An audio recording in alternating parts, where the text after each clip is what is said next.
Well, it's great to have Danny here this morning. Very good to see you together with Mark and Glenn from the band.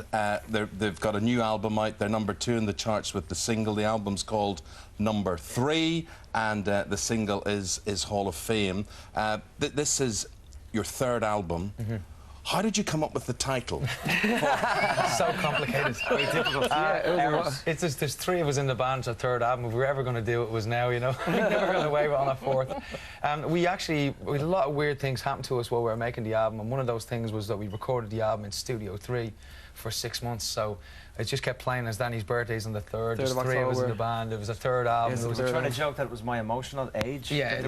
Well, Adele had 19, and that was to represent her generation and her age, so ours is 3. Yeah. 33 and a third. And it's always been just the three of you. Was never anybody else from the start, really? No, well, you two were together first, I think, weren't you? Yeah, we've grown up as friends and making music since we're kids, and in about 2005, Glenn came along, and we've been making music ever since. I mean making music in the real sense of making music. Obviously. Okay. Yeah. Just to clear that up. It's not good music, but we've been making music. Clarify that. See, often people say 3's a difficult number, Glenn. Did you find that? No, I found it as was the like third? being a piece of a jigsaw puzzle. When I met the guys, I just kind of slotted in, and it just worked. It was one of those things. It's a really easy jigsaw. It was like a 3-piece jigsaw. I was like, what?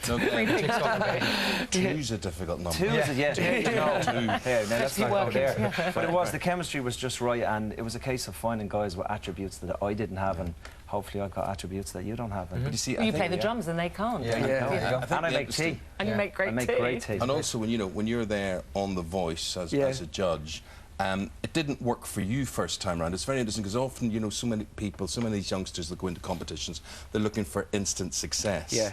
So you two had experience. Was it with My Town? Yeah, that's right. You had experienced failure, as it were, really. I mean, yeah, there's a lot. I mean, when we were growing up in a band, in Dublin, that's how we kind of got our first start, was in a group. It wasn't a successful group, but what we learned from that is, through failure, is to get back on the horse again. And we went over to America against all odds. We started to produce, start writing music and producing music for a lot of other acts. Yeah, but how do you do that? Okay, you're in Dublin, the way anybody would be in Coventry or Liverpool or Aberdeen or whatever, and you put this band together, it doesn't work, and then you say, do you know what, we'll just go to America and we'll produce Britney and Justin. How does that happen? Blind faith and the gift of the gab, really, you know yourself, we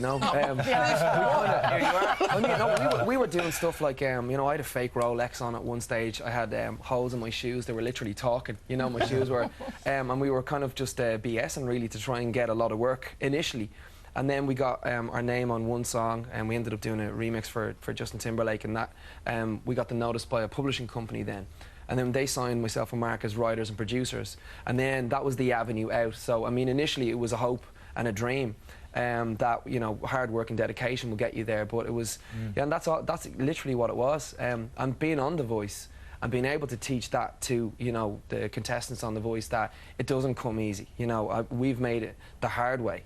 And that's what I guess, I was on the panel to give that advice. And what about Mark and Glenn?